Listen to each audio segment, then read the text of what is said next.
The Baltimore Ravens have hit their bye week sitting at a disappointing 1 Victoria and 5 derrotas.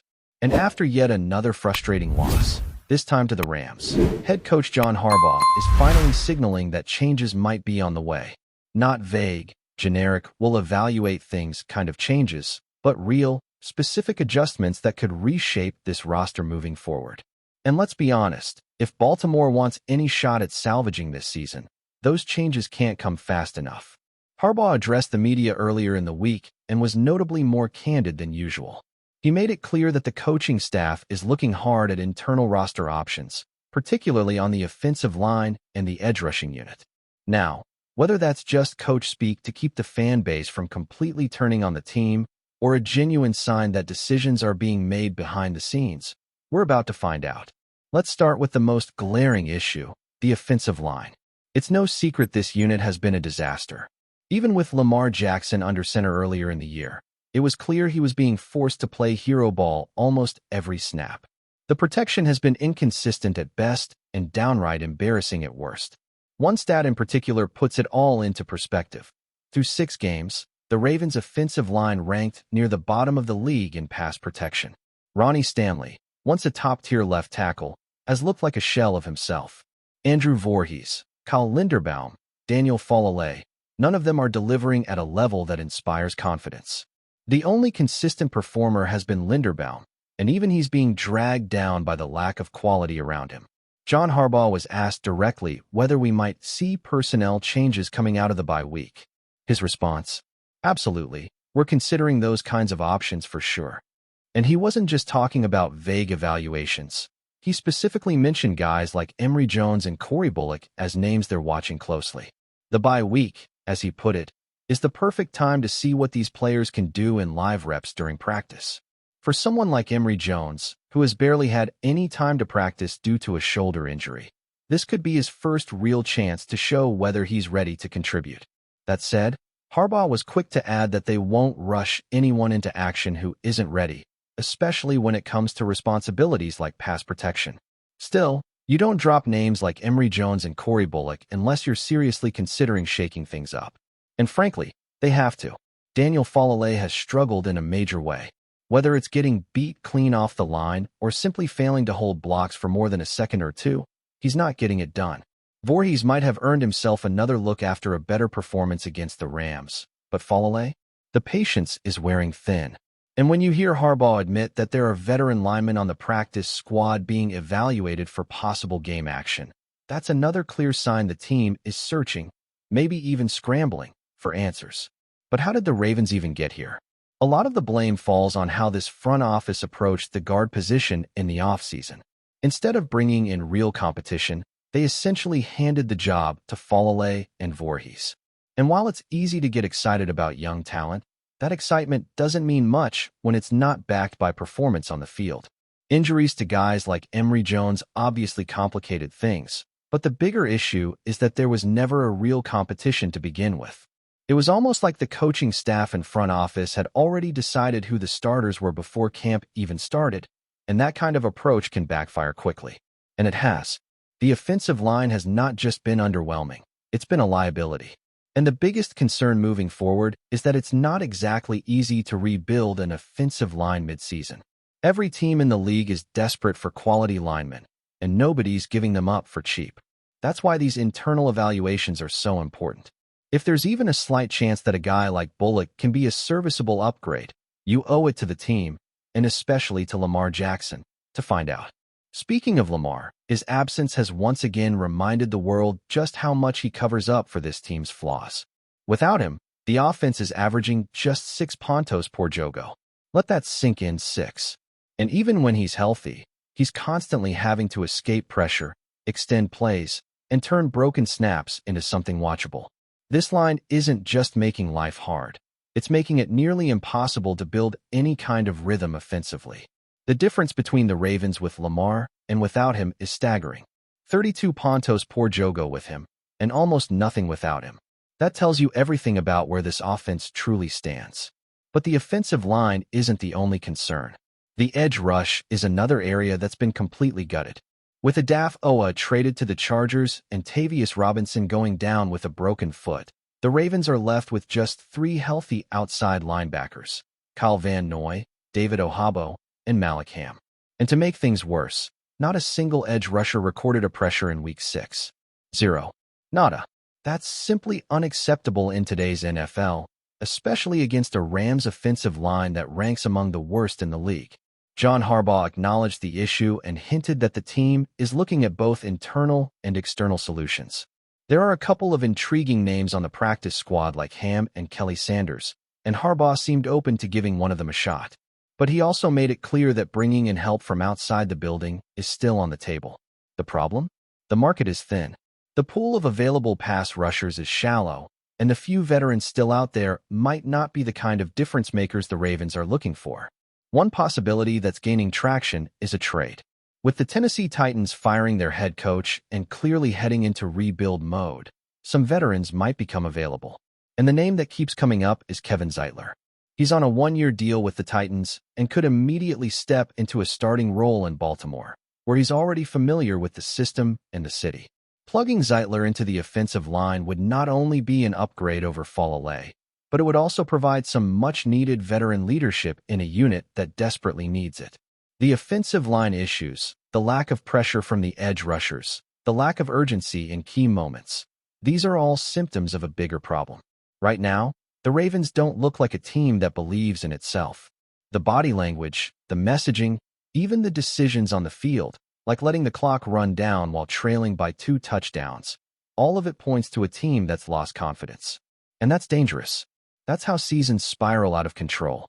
While the offensive line is the loudest alarm going off in Baltimore, the edge rushing unit isn't far behind. And John Harbaugh's comments made it clear the team knows they're in trouble. The trade that sent Odafe Oweh to Los Angeles already raised eyebrows, especially given the lack of depth on the edge even before the move. Then came the injury to Tavius Robinson, who suffered a broken foot in the loss to the Rams. And just like that, the Ravens are staring at an outside linebacker room that might be the thinnest in the entire league. Harbaugh tried to strike a hopeful tone, saying both Robinson and rookie pass rusher Adisa Isaac, who's also been dealing with injury, are expected to return at some point this season. But there's no clear timeline. In the meantime, this group has to find a way to survive, and right now, survival looks more like a prayer than a plan. The trio of Kyle Van Noy, David Ohabo, and practice squad call-up Jeremiah Moon logged more than 100 snaps combined against the Rams and failed to register a single pressure. That's not just a bad stat, it's a disaster. Pressure matters in this league, especially when your secondary is already working overtime. The Ravens, for years, were known as a defense that could get after the quarterback from all angles. Blitzes, stunts, off-ball pressure, they used to keep offenses guessing. That's gone now. This version of the defense looks hesitant, passive, and most of all, unprepared to get off the field in key moments. You don't need to dig into advanced metrics to see it. Just watch the tape from Week 6. The Rams, despite all their own struggles, consistently kept their quarterback clean and were able to dictate the pace of the game. That's unacceptable for a Ravens team that has built its identity around physical, disruptive defense. Now, Harbaugh says the team is looking internally first, and that's the most likely path, because the options available on the free agent market are slim at best. There are still a few names floating out there, like Yannick Ngakoue or Carl Lawson, but none of those guys are immediate impact players at this point.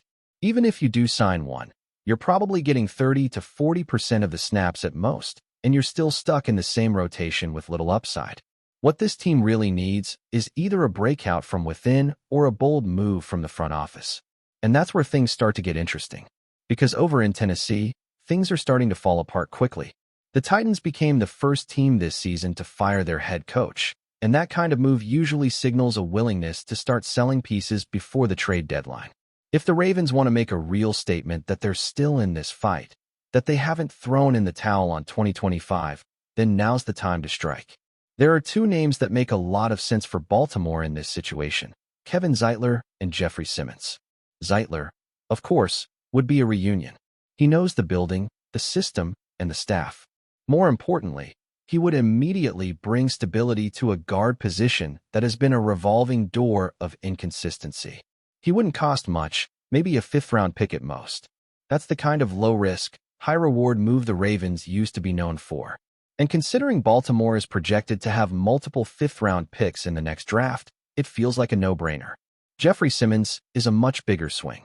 You're not getting him for a mid-round pick. You're probably looking at a second-rounder, maybe even a first. But Simmons is a game-changer. He's exactly the kind of disruptive interior lineman this defense is lacking right now, especially with Justin Matabike out. Simmons brings power, aggression, and an edge that this team sorely needs. And yes, there's history between Simmons and Baltimore. The infamous incident with Marshall Yanda still lingers in the minds of some fans. But if the Ravens are serious about turning this thing around, personal history can't get in the way of football decisions. The broader point here is that Eric DeCosta is running out of time to act.